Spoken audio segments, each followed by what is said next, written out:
SQL injection, what is it, and 6 prevention methods?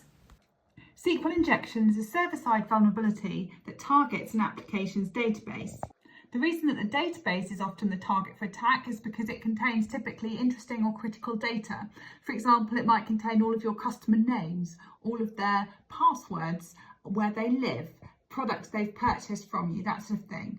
And if they can access it, then the database may be manipulated or even destroyed. So I'm going to go through in a bit more detail what exactly is SQL injection, and then I'm going to go through 4 ways to try and prevent it. And I can't take the credit for this. This is the OWASP reference. OWASP is the open source foundation that's worldwide for application security or cybersecurity. So what exactly is SQL injection? It's when malicious code in SQL statements is inserted into your website and then it's run without your knowledge and able to access your website. 2 main ways this can occur is if you have dynamic web database queries that use string concatenation. I'll show you that more in a moment. And also if you have user inputs such as via a form that require username and password inputs. I'm sure you've all signed up to various databases, input your details for logins. It's when you have that blank empty form and then you submit an HTTP post request to post that information. If that contains some SQL statements that can be processed, then you can access the database. And as it tells you on the OWASP sheet in a moment, which I will show you in more detail, but the 2 ways to prevent it, there's actually 4, well, I'll show you the ways that they recommend. It's broken down into 2 key areas and then 4 subsets. So you can either stop writing dynamic queries with string concatenation, or you can prevent malicious SQL input from being included in executed queries. And just as a comparison, just to get my head around it, hopefully it helps you, you have cross-site scripting attacks. They can be the client-side vulnerabilities that might target application used on a website whereby you are transferred or redirected to another website where attackers can steal your data. So SQL injection is the server-side vulnerability of that to steal the information from the databases.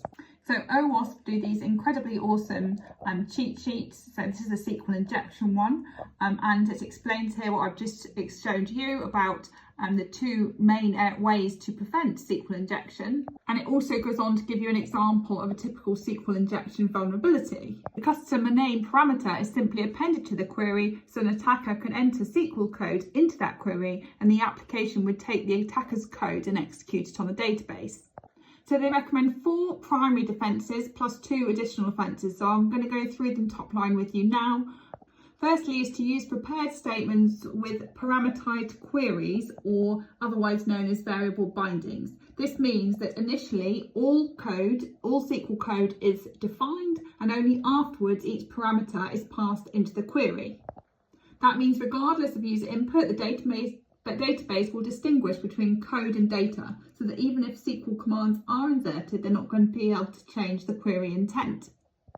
Number 2 is stored procedures. Now they explain here that this isn't quite as safe from SQL injection. However, if you have to use them, in a sense it could be the design or legacy, then there's an approach for having standard stored programming constructs that can have a similar effect as to the prepared statements.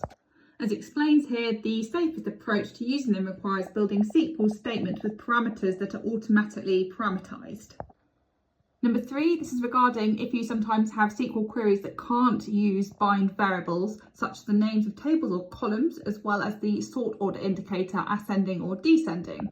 So they're suggesting 2 things. Either you input validation, so when someone submits a form, you check what is it they're submitting, and I'll show you that in a moment. Or you actually redesign the SQL query from scratch. So the table and the column values should come from the code, not user parameters. Now I appreciate that's a lot more work, but I guess that's the whole thing with how much effort versus security are you prepared to have.